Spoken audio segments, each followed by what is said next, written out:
Nouvelle semaine, nouvelle édition du Journal des Régions. Mesdames, Messieurs, bonjour et bienvenue à vous. Et pour commencer, nous mettons le cap sur l'antenne régionale de Parakou. On nous attend déjà Lukiat Dangouzato. Elle est en direct dans ce journal. Lukiat Dangouzato, bonjour. Qu'est-ce qui fait l'actualité ce lundi dans le Nord Bénin?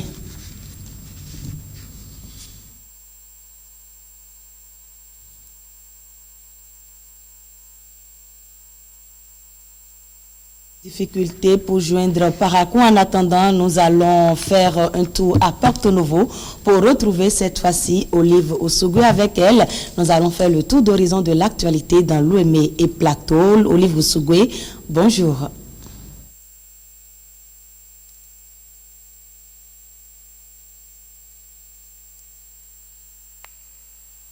D'État en charge du développement a présidé ce vendredi la cérémonie de sortie de la 5e promotion d'entrepreneurs agricoles formés au centre régional Songhai à Porto-Novo. Images et son.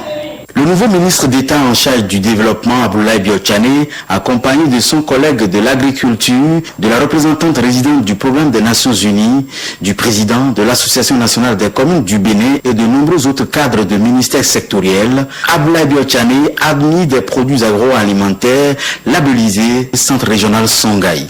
Le dit centre renvoie à la vie active la 5e promotion d'entrepreneurs agricoles formés in situ par ses soins du 21 janvier dernier au 21 du mois en cours, soit 3 mois. Au total, ce sont 330 stagiaires dont 70 femmes du PPEA, le projet de promotion de l'entrepreneuriat agricole pour la transformation socio-économique des zones rurales du Bénin qui vont bientôt s'installer à leur propre compte. Nous sommes prêts pour la guerre.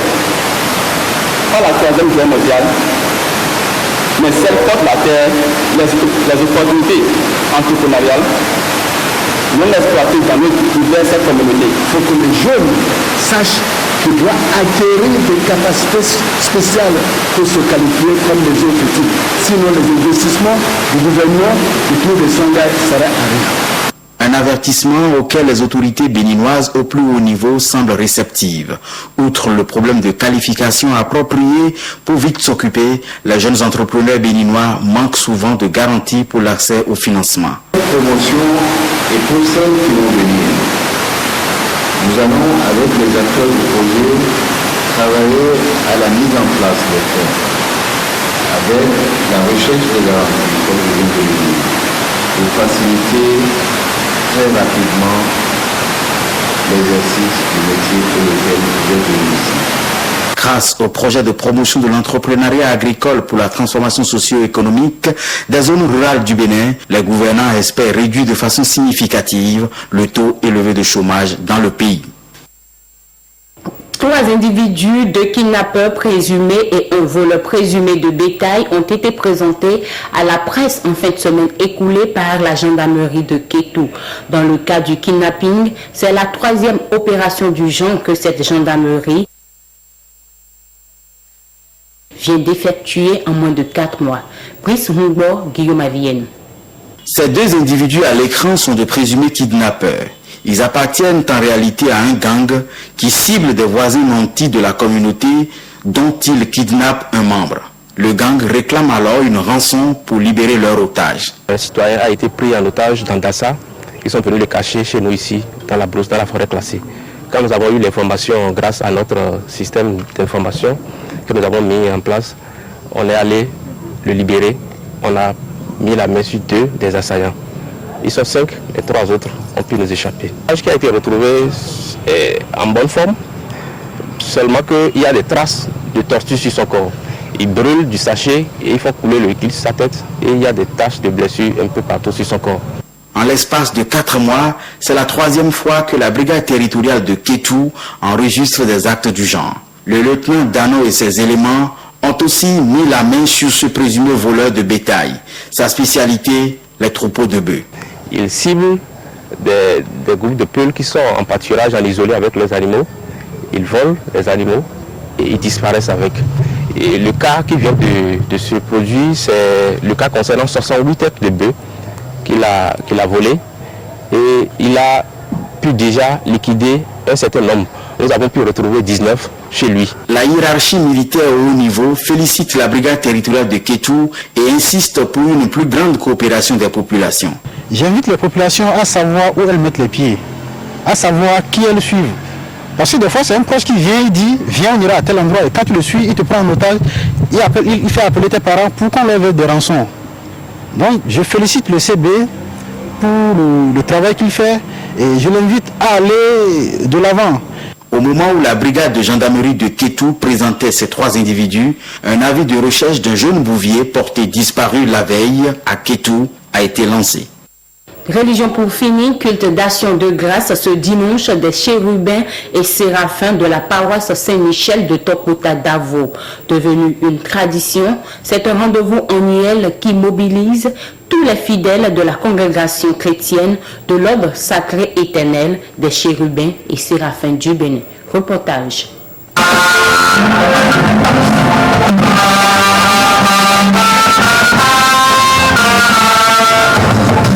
Les fidèles de la congrégation chrétienne de l'ordre éternel des chérubins séraphins Monzion du Bénin sur la paroisse Saint-Michel de Tokota Davo pour le culte annuel d'action de grâce, prédication, prière, louanges et adorations pour magnifier et remercier Dieu grâce à qui les Béninois sont allés aux unes en mars dernier dans la paix et la quiétude. L'Éternel a sauvé notre pays des tumultes des élections qui font qu'en général, on entend qu'il y a des coups de feu qui tombent dans le pays. Nous n'avons pas connu ça au Bénin. Et tout s'est passé dans la paix, dans la concorde. Et les élections ont été pour nous comme une fête. Alors, c'est à rendre grâce au Seigneur de nous avoir protégés.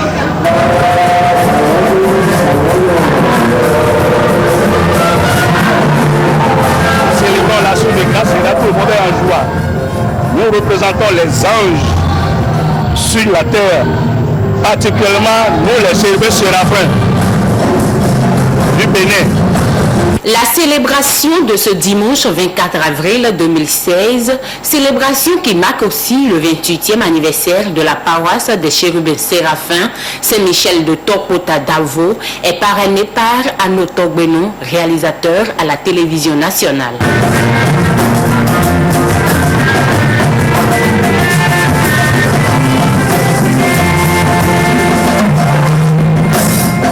C'est sur ces images que nous mettons un thème à notre intervention depuis Porte-Nouveau pour le compte de ce lundi 25 avril 2016. Nous vous retournons l'antenne.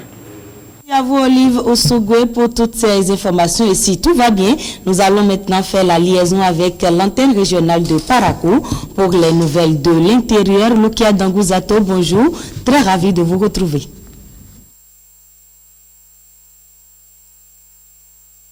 Ravi de vous retrouver. Ravi aussi de vous retrouver, Amandine Agnambosso, et j'espère que les dieux de la technique sont cette fois-ci avec nous. Alors, à l'instar du monde entier, le Bénin célèbre ce 25 avril la journée mondiale de lutte contre le paludisme, un événement qui est à sa 9e édition au Bénin et porte sur le thème « Finir définitivement avec le paludisme ». Le paludisme, on en parle encore et c'est dans ce reportage de Nestor Sella et de Clément Rouillon. Le paludisme est une maladie potentiellement mortelle. Il est causé par les piqûres de moustiques femelles infectées appelées anophèles. Les enfants de moins de 5 ans et les femmes enceintes sont les plus exposés. Le malade présente des signes bien connus par les praticiens de la santé. La fièvre, c'est les frissons, c'est un embarras gastrique et qui s'associe à des maux de tête. Et donc, lorsque une personne sent ces signes et qu'il a pu se rendre dans nos formations sanitaires, on procède au diagnostic. Une fois le diagnostic fait, les patients sont soumis à un traitement selon le cas détecté. Pour le paludisme simple, un traitement à base de CTA et bien sûr les autres signes qui accompagnent le paludisme sont traités avec des médicaments qui conviennent pour baisser la fièvre L'État béninois a mis en place un dispositif pour leur prise en charge. Pour la prise en charge de ces enfants de 0 à 5 ans, il y a un kit composé de sérum, le cortège pour la prise en charge du paludisme. Également, si c'est la forme grave d'anémie, il y a la banque du sang qui nous sert du sang pour la prise en charge de l'enfant. Que dire du traitement à l'africaine? Là aussi, les tradipraticiens détiennent le secret des plantes. À Parakou, Dame Victoire Bossou en est une spécialiste depuis plus de 40 ans. Avec le poids de l'âge, elle a préparé sa relève qui visiblement a déjà la main dans le traitement du paludisme. Si les gens viennent chez nous, on leur demande s'ils ont fait analyse et ils nous disent il y a quelques taux de palu. Maintenant, on commence par leur chercher les tisanes, en plus les racines, et ils préparent pour. Ces spécialistes de la santé publique préconisent les mesures préventives. Il y a l'utilisation des moustiquaires imprégnés d'insecticides à longue durée d'action qui sont distribués déjà gratuitement pour que les enfants soient protégés contre le contact avec le vecteur. Par rapport aux femmes enceintes, il y a le traitement préventif à base de sulfadoxine pyrimétamine, on parle de TPI. Le thème de cette 9e édition pour le Bénin est, je cite, « En finir définitivement avec le paludisme », fin de citation, cadre avec la vision du gouvernement, d'où ces conseils. Parce que l'enfant a la fièvre, il faut recourir au relais communautaire qui va prendre les dispositions selon les formations qu'on lui a données pour la prise en charge de l'enfant et au cas échéant référer l'enfant vers les centres de santé. Selon l'estimation de l'Organisation mondiale de la santé publiée en décembre 2015, c'est plus de 214 millions de cas de paludisme enregistrés, dont 438 millions de décès. Le paludisme est un véritable problème de santé publique. Et puis, Amandine Agnan-Bossou, on change de registre à présent pour parler enseignants et citoyens de Parakou se désolent du micmac à la tête de la direction des examens et concours. Il s'agit là d'un bras de fer né depuis la nomination de Maounian Kakpo pour pouvoir au remplacement de l'actuelle directrice, Madame Catherine Sarré-Méninou. Les citoyens craignent une mauvaise organisation des examens de fin d'année. Alors, Firmin Bassao a recueilli leur avis sur le sujet. Il faut déplorer ce qui se passe au niveau de la direction des examens et concours parce que le moment choisi n'est pas du tout bien. Nous sommes déjà à la veille des examens et cette grégaire vient prendre place aux activités normalement qui doivent conduire à la confection et à l'emballage des épreuves. Donc c'est un service très stratégique, névralgique pour le système. Et si c'est à cette heure-ci qu'on a choisi de mener cette guerre, vraiment, c'est déplorable. Mais moi, je vois que c'est normal, elle doit s'opposer. Si c'est un arrêté ministériel présidentiel qui l'a mise là, il faudrait qu'elle sorte aussi, également pas un arrêté, pas un décret plutôt. Il ne faudrait pas qu'on reste quelque part et par téléphone, qu'on démette quelqu'un nommé par un décret présidentiel. Moi, en ma qualité de parent d'élève, il faut que les gens comprennent qui permettent à ce que les examens se déroulent normalement comme il se faut. Il me semble qu'à la matière, les règles n'ont pas été respectées. Surtout que Madame la directrice précise bien qu'elle était hospitalisée lorsqu'elle a été informée des faits. Sur ce plan, je crois qu'elle a raison. Et j'invite maintenant le président de la République et les membres de son gouvernement à revoir un peu leur copie. Il faut que la dame passe service, puisque c'est son chef hiérarchique qui a donné l'ordre. Elle ne peut pas comprendre le fonctionnement de l'État. Est-ce qu'elle sait si c'est de la part du président de la République que l'ordre est arrivé au niveau de son ministre qui a donné l'arrêté? Je ne pense pas que la dame refuse de partir. C'est une question de vice de procédure qui est mal partie. Parce que dans ça, à entendre la directrice sortante, c'est que c'est par coup de fil qu'on l'a averti qu'elle doit passer service le lendemain. Ceci l'a étonnée, puisqu'elle a été nommée par décret. Bon, on l'appelle par coup de fil pour lui dire le lendemain de passer service. Vous voyez, c'est la politique qui tue notre pays. Sinon, rien ne presse et le nouveau entrant et les responsables compétents pour changer le directeur ou bien la directrice de prendre le temps d'attendre un conseil de ministres pour la changer. Elle n'a pas dit qu'elle ne veut pas partir. Et puis la communauté internationale a célébré le 23 avril dernier la journée mondiale du livre et du droit d'auteur. Et à cette occasion réservée pour réfléchir sur le devenir de l'industrie du livre, Wakil Tahirou et Michel Dakou se sont intéressés à la question du livre, de la lecture et du droit d'auteur au Bénin. Suivez plutôt leur reportage. Le livre, outil didactique et de culture, occupe une place privilégiée dans tout système éducatif. Derrière le livre se cache une chaîne décomposée en plusieurs maillons, auteurs, éditeurs, distributeurs et chargés de publicité. Question: quel regard peut-on aujourd'hui porter sur le secteur du livre au Bénin? Je dirais que le livre se porte bien au Bénin parce qu'il y a assez de production. Il y a beaucoup de personnes qui s'adonnent à l'écriture malgré le développement du numérique. Maintenant, lorsque nous prenons l'aspect lecture, l'aspect achat, l'aspect attention, même des acteurs culturels par rapport aux écrivains, je dirais que tout est à reconstruire. Voilà. Tout est à refaire dans la mesure où télé, réseaux sociaux et technologies diverses ravissent la vedette aux bibliothèques. Plus d'engouement pour la lecture. Les rayons de bibliothèque sont désertés. Conséquence, le livre agonise. Les élèves de maintenant n'aiment pas lire. Donc ils s'intéressent au feuilleton. Vous savez que c'est une situation que vit toute la bibliothèque de façon générale. La lecture n'est plus la chose la mieux partagée par les apprenants. À côté de cette triste réalité, figurent les difficultés financières qui secouent le secteur du livre. Difficile aux auteurs de rencontrer de traditionnels éditeurs pour espérer jouir de leurs droits d'auteur. Les écrivains se trouvent le plus souvent obligés de financer eux-mêmes la composition, l'édition et même la distribution de leurs œuvres. Une situation qui n'encourage guère la créativité. Mais il y a pire. Je crois que nous avons les mêmes problèmes que les artistes qui se plaignent de la piraterie. Aujourd'hui, moi j'ai déjà écrit 2 livres qui sont déjà sur le marché. Quand vous allez dans la bibliothèque, dans la librairie, c'est pas pour aller récupérer de l'argent. Les livres sont là, personne ne lit.